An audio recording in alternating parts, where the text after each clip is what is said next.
7 days is a long time in politics, and nowhere was that more evident than when the President took to the podium in the National Assembly on Thursday to reply to the debate on his State of the Nation address.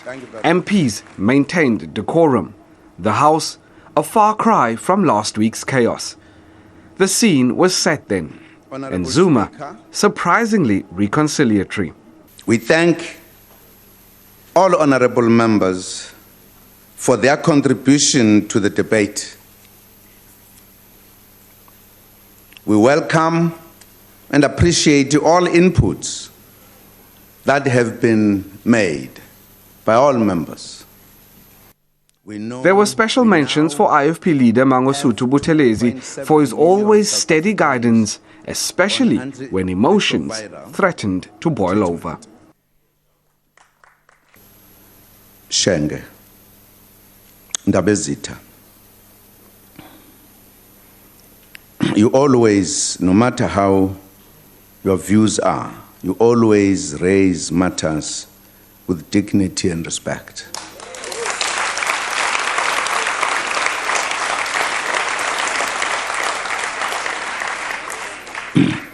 At times, you do resemble a father figure.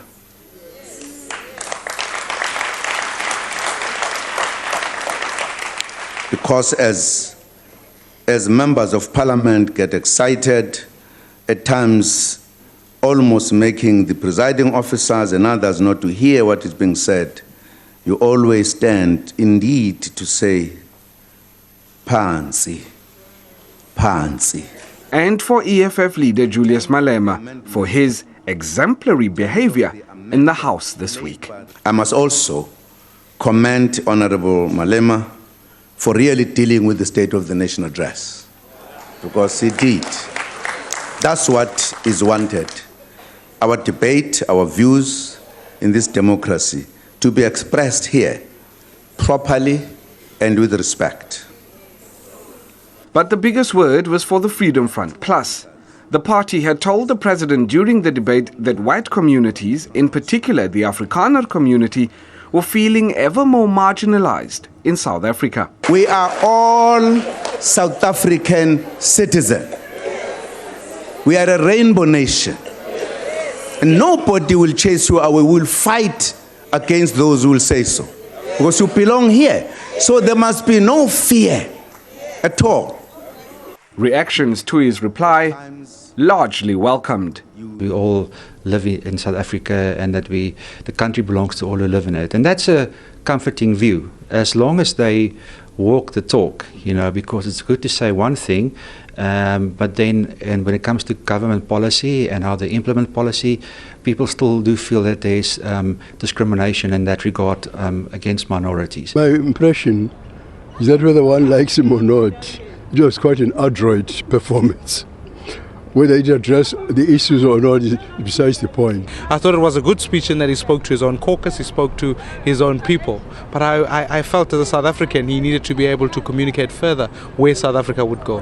What really excites me is the focus of the president on hard work that must be following the State of the Nation address. The second exciting thing is a reconciliatory approach the president has adopted. There was high praise too from those in the public gallery. I was very impressed, especially that he touched on the NSFAS issue, because at universities we especially need that. I feel that the general approach was wonderful. What he said we need in this country was really, I think it's beyond doubt actually that we do need more jobs, we do need more economic growth.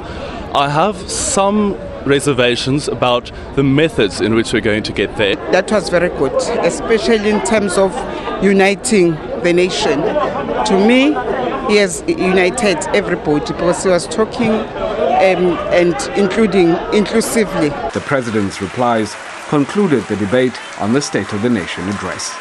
Lukhanyo Kalada, SABC News, Parliament.